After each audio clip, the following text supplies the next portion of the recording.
So Devil's Third is a game that I haven't talked about at all on Rule of Two Review, and I don't really know why, because to tell you the truth, I've been really pumped for the game ever since it was first revealed and showed last year at E3, and then really quickly afterwards confirmed to be an exclusive game coming to the Wii U. So it looked to be one of these really excellent situations where we have a third-party developer making a game exclusively for the Wii U that's also going to be very adult and mature.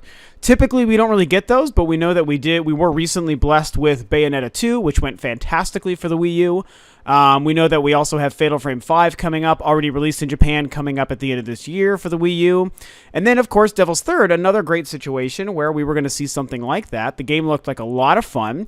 It's just kind of this, quirky, totally out there, off-the-wall action game with some heavily tattooed guy with a bunch of guns and like a samurai sword just running around, I believe in Japan, just basically killing the shit out of everything he possibly can in really fun and unique ways. It's being developed by I gotta say his first name right. I always mess up the syllables. Tomonobu Itagaki, who's the fellow who, of course, created the Ninja Gaiden, however you want to say it. I say Ninja Gaiden. So the Ninja Gaiden series, most recently the 3D action-packed Ninja Gaiden games that started during the 7th gen, last gen on the PS3 360. They're known for being really excellent and also punishingly, devastatingly, disgustingly hard.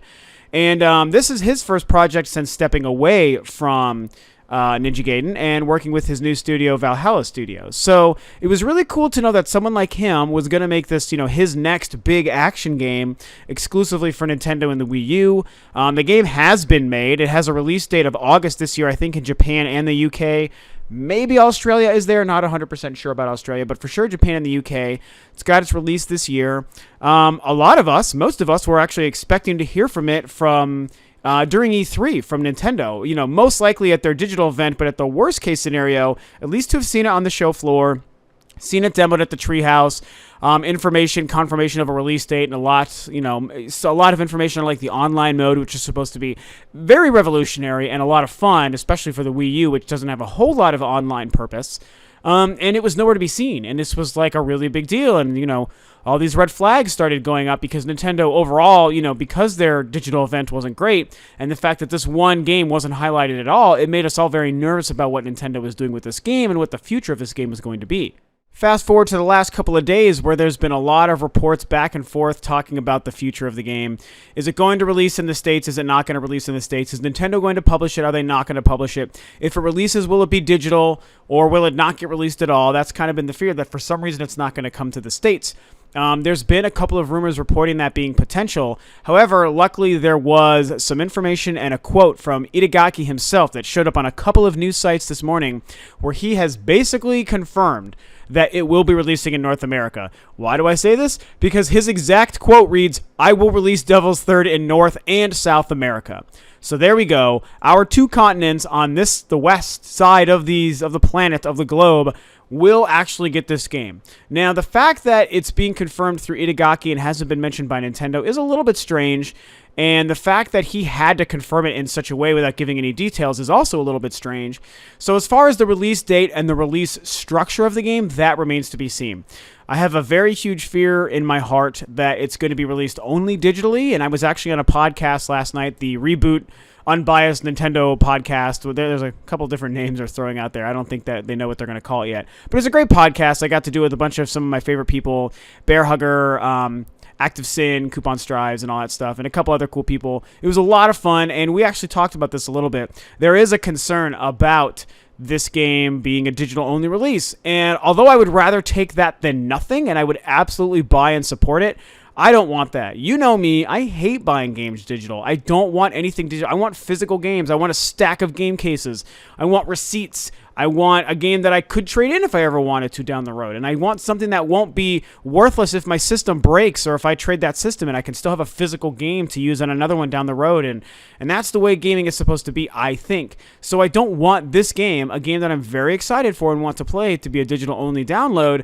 But I would still certainly purchase it and download it if that was the only way it was going to be released in the States. There's another conversation, again, we talked about this last night, I will link that podcast below for you too, about whether or not the game would be like a GameStop exclusive, or just exclusive to any one retailer, and that wouldn't really be ideal, but I think that would still be okay. That would be a nice happy medium. If in fact we are looking at a situation where it would otherwise not come to the States. And you know, it's weird. I don't really know why that would even be happening. I don't really know why any of this is even being talked about, or why there'd be any reason for this game not to come out in the States or have to release with this strange sort of structure. You know, with any luck, hopefully it's simply the fact that Nintendo has, you know, for some reason decided not to talk about it, has sparked these debates and these questions. I'm hoping that none of it's true, and it's just that Nintendo hasn't been ready to talk about it or show it off, really, in North America yet. But it's still going to have, like, a typical normal release like any other game would. You know, I mean, and this is not even considering the fact that we know that the Wii U really needs the games like this to further instill confidence in the system, because everyone is, you know, questioning the future of the Wii U and what Nintendo's doing currently with this generation because of E3. This is a game that needs to release in the States, but even if you remove the fact that Nintendo needs something like this, it still wouldn't make sense. Why wouldn't this game get released here? Why is it mired in this kind of controversy and these questions, you know, and I can't really answer it. I mean, I can only admit that, yeah, they didn't talk about it. I am wondering what's going on. Why didn't they show it? And it does get me worried that maybe it won't release here, or release the way that I want it to. But, you know, the most important thing to connect to is exactly what this conversation started off as. Itagaki himself, the creator and the director of this game, has said it's going to release in North America and South America as well. It is releasing here. We will get to play it.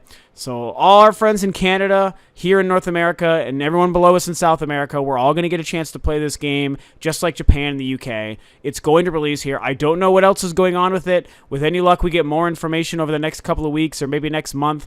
I've maintained that if this game really is going to get the release here that it should, like a typical normal wide physical release, that we'll get a Nintendo Direct for it. And maybe that's why Nintendo hasn't talked about it, is because they're planning that.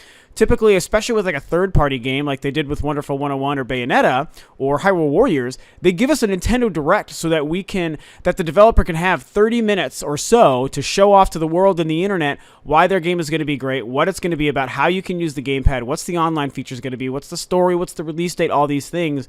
You know, I feel like we're going to get that, you know, unless it does turn into a situation where it's coming out later, or it's coming out digital only, or, you know, GameStop exclusive. You know, those kinds of things could change whether or not that's true. But like I said, if it's a normal release, I think that we're going to get a Nintendo Direct. So my hope is that it's coming out normal like it's supposed to, and we're waiting until next month or so until Nintendo can finally just give us the Nintendo Direct, and they can say, hey, here's Devil's Third, here's what it's going to be about, here's when you can play it in North America, enjoy, have fun, be excited. And if that's the case, I will definitely be excited. So that's it. That's what's going on with Itagaki and his quote about Devil's Third. You know, what do you guys think about this controversy this last week or so since E3, because it didn't show up? Some of the rumors about whether or not it will or won't come out in North America, and the fact that he came out today and said, don't worry, I will absolutely bring this game out in North America. Hopefully this makes you excited. What other thoughts have you had? Like, share, comment on the video. And, you know, thanks for tuning in. I'll catch you guys next time on another video.